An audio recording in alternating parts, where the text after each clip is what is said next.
माझा आवडता खेळाडू मराठी निबंध। भारत हा असा देश आहे जिथे क्रिकेट हा धर्म आणि या धर्माचा देवता एकच सचिन रमेश तेंडुलकर याचं नाव कानावर पडताच प्रत्येक भारतीयाच्या चेहऱ्यावर एक हास्य, डोळ्यात एक चमक आणि हृदयात एक अभिमान भरून येतो। सचिन केवळ एक खेळाडू नाही तर एक भावना आहे, एक स्वप्न आहे, एक अशी कहाणी जिने एका संपूर्ण पिढीला स्वप्न बघायला आणि ती पूर्ण करायला शिकवलं। त्यांच्या प्रवासाची सुरुवात होती एका लहान मुलांच्या स्वप्नापासून। मुंबईच्या गल्ल्यांमध्ये क्रिकेटची आवड असलेला हा मुलगा ज्याने आपल्या कोच रमाकांत आचेकर सरांच्या मार्गदर्शनाखाली अमास्ताप सरावात घालवले।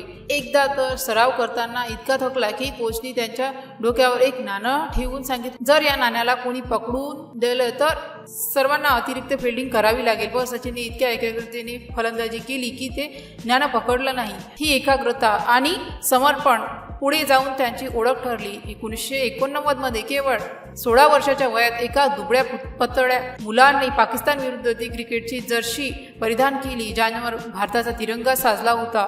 तिथे वकार युनियस आणि इम्रान खान सारखे वादळी गोलंदाज होते। एका चेंडूने त्यांच्या नाकावर आघात केला, रक्तस्राव झाला, पण या छोट्याशा शेराने हिंमत सोडली नाही। त्यांनी डॉक्टरांना सांगितलं की ते मैदान सोडून जाणार नाही। रक्ताने भिजलेल्या पट्टीसह त्यांनी पुन्हा फलंदाजी सुरू केली। हा क्षण सिद्ध करून गेला की हा मुलगा केवळ प्रतिभाच नव्हे तर जुनून आणि जज्बाही घेऊन आला आहे। मग सुरू झाला एक असा प्रवास ज्याने 24 वर्षात संपूर्ण जगाला मंत्रमुग्ध करून टाकलं। जेव्हा सचिन फलंदाजी करत असत तेव्हा संपूर्ण देश थांबून जात असे।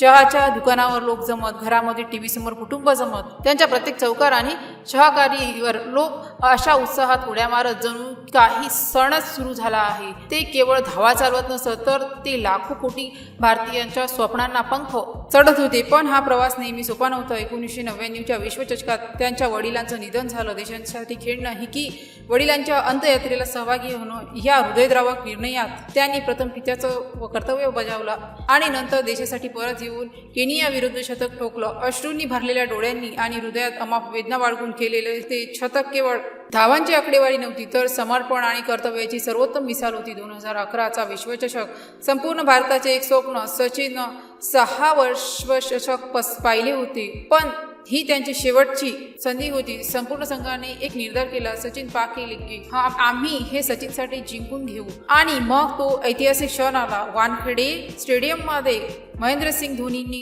जेव्हा तो विजयी 6 ठोकला तेव्हा संपूर्ण देश आनंदाने उसळून पडला। पण सर्वात जास्त भावनिक क्षण तेव्हा होता जेव्हा संघातील तरुण खेळाडूंनी आपल्या हिरोला खांद्यावर घेतलं। ते दृश्य अविस्मरणीय होतं। सचिनच्या डोळ्यात अश्रू होते आणि संपूर्ण देशाचे डोळे अश्रूंनी पूर्ण झाले होते। हा एक मुलगा त्याच्या देशाकडून मिळालेला सर्वात मोठा गिफ्ट होता। जेव्हा 2013 मध्ये त्यांनी निवृत्तीची घोषणा केली तेव्हा संपूर्ण देश एकदा फार रडला। त्याचं अप्रतिम भाषण ऐकून प्रत्येकाचे डोळे अश्रूंनी भरून आले। त्यांनी सांगितलं, माझ्या आयुष्यातील सर्वात मौल्यवान वस्तू म्हणजे माझ्या वडिलांनी दिलेला माझा पहिला क्रिकेट बॅट। ही नम्रता आणि आपल्या मुलाशी असलेलं नातंच त्यांची सर्वात मोठी शक्ती होती। सचिन तेंडुलकर केवळ विक्रमांचा ढीग नाही, ते एक अशी आवाज आहे जी आपल्याला धैर्य देतात, एक अशी हसरी चेहरा आहे जो आपल्याला आनंद देतो आणि एक अशी विरासत आहे जी आपल्याला नेहमी शिकवत राहील की प्रामाणिकपणा, मेहनत आणि समर्पणाने स्वप्न नक्कीच साकार होतात। ते आपल्याला बालपणाचे हिरो, तरुणाचे जुनून आणि वृद्धकाळाच्या आठवणी आहेत। ते आपल्यासाठी फॉरएव्हर सचिन आहे।